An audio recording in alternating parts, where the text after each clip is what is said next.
4। नील car से उतरता है तो देखता है पुलिस बैरिकेड में रूही की स्कूटी रहती है और उस जगह पे खून के धब्बे रहते हैं। ये देखकर नील 2 मिनट तो अपनी जगह पे जम जाता है।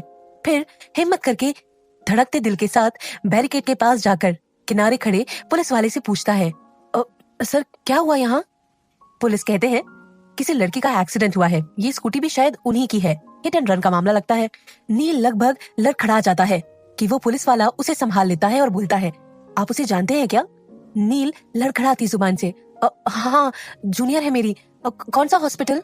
पुलिस कहता है रायचंद हॉस्पिटल। नील थैंक्स बोलकर लगभग दौड़ते हुए कार में बैठता है और स्पीड में कार हॉस्पिटल जाने वाले दूसरे रास्ते पे मोड़ देता है और तुरंत लतिका को कॉल करता है, पर वो रिसीव नहीं करती। अब नील की धड़कनें अनजाने डर से बढ़ने लगी थी। हर सेकंड अब उस पे भारी पड़ रहा था। उसकी आंखों के सामने रूही की बातें और उसके बिताए हर पल कोई फिल्म की तरह घूमे जा रही थी। वो बस मन ही मन भगवान जी से रूही की सलामती की दुआ मांग रहा था।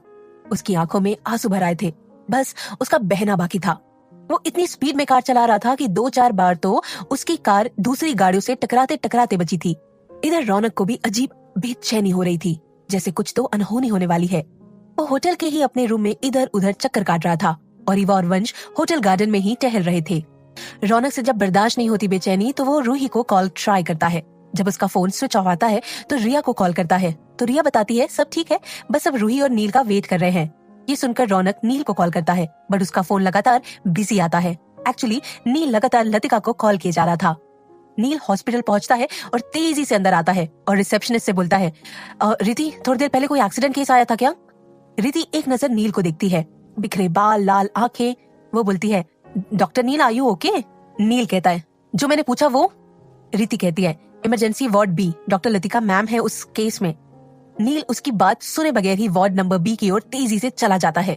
रिति सोचती है, डॉक्टर नील को कभी इतना पैनिक होते नहीं देखा, भगवान जाने क्या बात हो गई, बोलकर अपना सर झटक लेती है। नील इमरजेंसी वार्ड के बाहर खड़ा होता है। वो इंटर्न डॉक्टर होने के नाते अंदर जा सकता था, पर उसकी हिम्मत ही नहीं हो रही थी।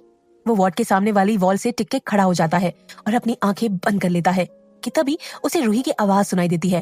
वो तुरंत अपनी आंखें खोल देता है और अपने आसपास देखता है, फिर सोचता है ये शायद उसका वहम है। तभी उसे फिर से रूही की आवाज आती है, सिस्टर साशा आप रेशमी के लिए खाना ले आइए। अब नील इमरजेंसी वार्ड के आगे के 2 जनरल वार्ड को छोड़कर जिस सेपरेट रूम जिसमें रेशमी एडमिट होती है उधर अपने कदम बढ़ा लेता है और जैसे ही रूम का डोर ओपन करता है सामने उसे रूही दिखाई देती है। वो उसे दौड़कर गले लगा लेता है। उसकी आंखों से 2 बूंद आंसू गिर जाते हैं। रूही को तो इसकी बिल्कुल उम्मीद नहीं थी।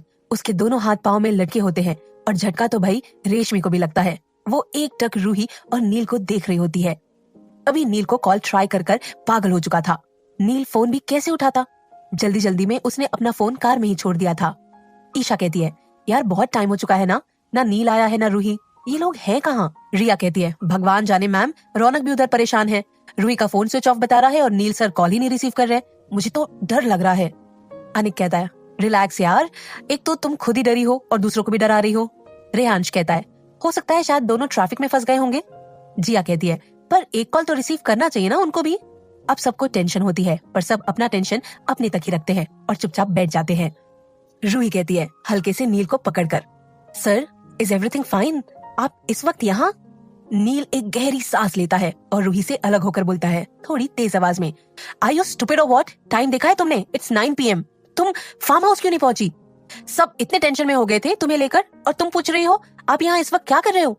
और तुमने फोन स्विच ऑफ क्यों किया है? और जब मैं हॉस्पिटल आ रहा था तो रास्ते में वो एक्सीडेंट स्पॉट में तुम्हारी स्कूटी और खून के धब्बे, उफ, देखकर पता नहीं मुझ पे क्या बीती होगी। I was so worried for you. सांसें अटक गई थी मेरी, पर तुम्हें क्या? नील सब एक ही सांस में बिना रुके बोले जा रहा था। रूही नील के होठों में उंगली रख देती है और बोलती है, ओफो सर आप कितना बोलते हैं, आप कम से कम सांस तो ले लीजिए, मैं आपको सब बताती हूँ। नील झटके से उसका हाथ पकड़ लेता है और वो कुछ बोल पाता उससे पहले ही रूही दर्द से कहर उठती है। नील रूही का हाथ छोड़ देता है और रूही को ध्यान से देखता है तो रूही के कपड़े पे खून लगा होता है। वो घबरा कर पूछता है, आर यू ओके? कहाँ लग गई तुम्हें? कैसा हुआ accident? Please tell me. Ruhi कहती है, कहीं नहीं लगी sir, I am fine. Neel कहता है, you don't lie to me, show me your hand.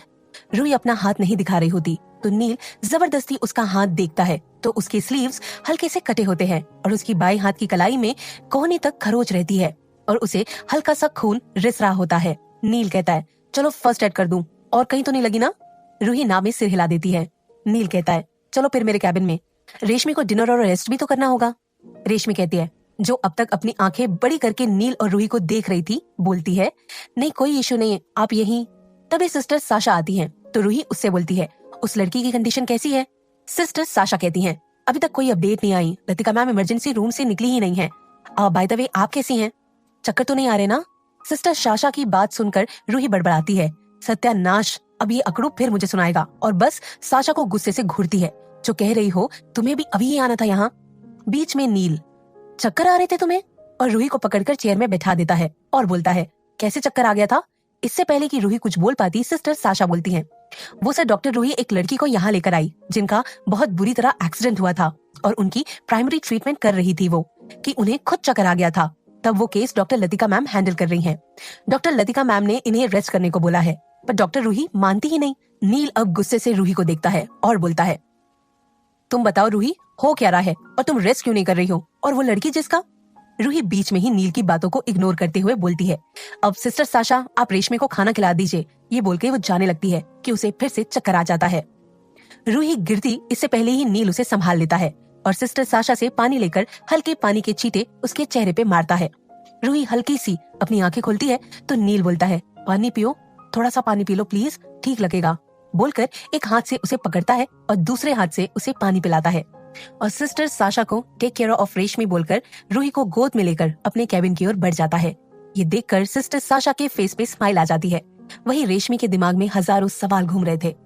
Sister कहती हैं, रेशमी आप खाना खा लीजिए ना, नहीं तो रूही मैम को डांट पड़ जाएगी। रेशमी बोलकर चुपचाप खाने की तरफ देखती है, लेकिन आज उसका खाना गले से उतर ही नहीं रहा था। कहीं न कहीं नील का प्यार पाने की उसकी उम्मीद टूट रही थी और कहीं न कहीं दिल भी। सिस्टर के जाते ही रेशमी की आंखों से आंसू खुद ब खुद बहने लगते हैं। आखिर हर किसी की किस्मत में नहीं होता ना कि आप जिसे प्यार करे वो आपको भी प्यार करे। आगे क्या होता है जानने के लिए सुनते रहिए पॉकेट एफएम।